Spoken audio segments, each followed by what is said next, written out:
မင်္ဂလာပါရှမ်းပြည်နယ်ကနေပြန်လဲကျဆိုပါတယ်ခင်ဗျာရွာသားစင်ထိန်ဘဝမှာကမ္ဘာအရှင်မင်းသားဖြစ်လာသူဒေါနီချာရဲ့ကြံတန်းတဲ့ဘဝအကြောင်းကိုပြောပြပေးရှင်ပါတယ်ခင်ဗျာဒေါနီချာဆိုတဲ့ထိုင်းမင်းသားဟာစကားရမှာလောကကြုံမတော့ဘူးစတက်လူစားမထုတ်ဘူးကွန်ပျူတာအထူးပြုလုပ်ချက်တွေမပါပါဘူးဒါကတော့2000ပြည့်နှစ်အစောပိုင်းကာလတွေတုန်းကကမ္ဘာအရှင်လောကကိုလောက်ကန်ခဲ့တဲ့မင်းသားတလက်ဆိုလဲမမှားပါဘူး။ရုပ်စလီဂျက်ကီရှန်ဂျက်လီတို့နောက်ပိုင်း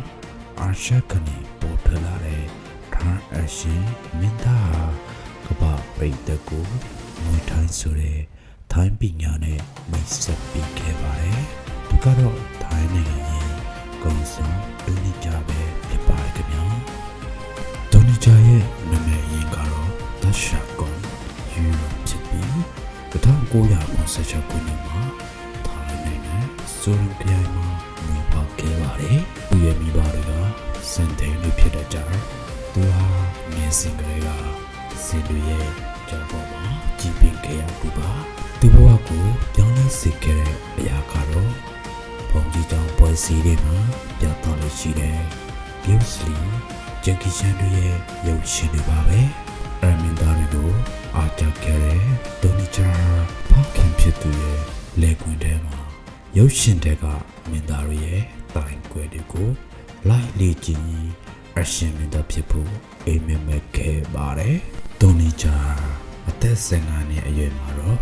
သူဟာအိမ်မက်ကိုအကောင့်ထဲပေါ်ဖို့နာမည်ကြီးစတက်ဆရာကြီးစီမှာပညာသင်ခွင့်တောင်းခဲ့ပါတယ်။ဒါပေမဲ့ချက်ချင်းမင်းသားဖြစ်လာတာမဟုတ်ခဲ့ပါဘူး။ရိုက်ခွေးမှာရေခဲရေထန်တမင်တပ်ပေါ်တဲ့လုံတမဘဝနဲ့စတင်ခဲ့ရတာပါ။အဲ့ဒီနောက်မှာတော့စတက်တမဖြစ်14နှစ်ကြာအောင်အောက်ရှိကနေရုံကန်ခဲ့ရပါတယ်။ Mortal Kombat လို့ဟောလိဝုဒ်ကားတွေမှာတော့သူများအစားဝင်ပြန်ပြရတဲ့လူအစားထိုးစတက်တမဖြစ်ပါဝင်ခဲ့ရတာပါ။ဒါပေမဲ့သူရဲ့ကြိုးစားမှုတွေကအလားတူမဖြစ်ခဲ့ပါဘူး။2000ခုနှစ်မှာတော့သူရဲ့ပွဲဥထွက်ခေါင်းဆောင်မှုဖြစ်တဲ့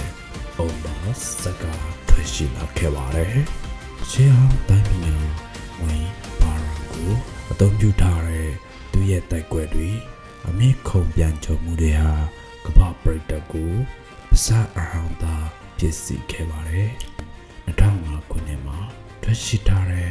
သူများကုန်းစကားမှာတော့ Where is my elephant မစင်ပဲပါလဲဆိုရဲစကားတစ်ခုနဲ့အတူ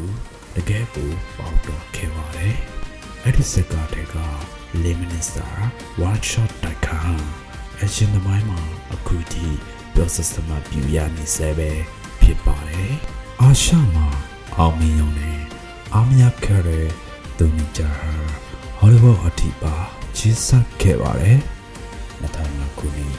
Fast Furious 7 Boo Walker ရုပ်ရှင်ရုပ်ဆောင်ခဲ့တယ်လို့ဗန်နီဆန်နဲ့အတူအိတ်တုံးလုံးစကားပြီးတော့တရုတ်အင်ဒိုထိုင်းသုံးနိုင်ငံပေါင်းထားတဲ့ Triple Trish စကားတွေမှာလည်းပါဝင်ခဲ့ပါတယ်။ရွာသားစင်တဲ့တာဘဝကောင်းကမ္ဘာကျော်မင်းသားဖြစ်လာတဲ့တိုနီဂျာရဲ့ဘဝကောင်းတကယ်ကိုစိတ်တက်ခွန်အားယူစရာပါပဲ။သူဟာထိုင်းနိုင်ငံရဲ့ယဉ်ကျေးမှုကိုဒါတိအောင်လုပ်နိုင်ခဲ့တဲ့တူတူလေးဖြစ်ပါတယ်။ဒီဗီဒီယိုလေးကိုကြိုက်နေတဲ့ခဲ့ရဆိုရင် like and share လုပ်ပေးဖို့မမေ့ပါနဲ့။နောက်ထပ်ဗီမင်တာအကြောင်းသိဆက်ပြီးသိရှင်တယ်လေဆိုတာကို comment မှာရေးသွားကြပါဦး။ကြည့်ရှုပေးတဲ့အတွက်အားလုံးကို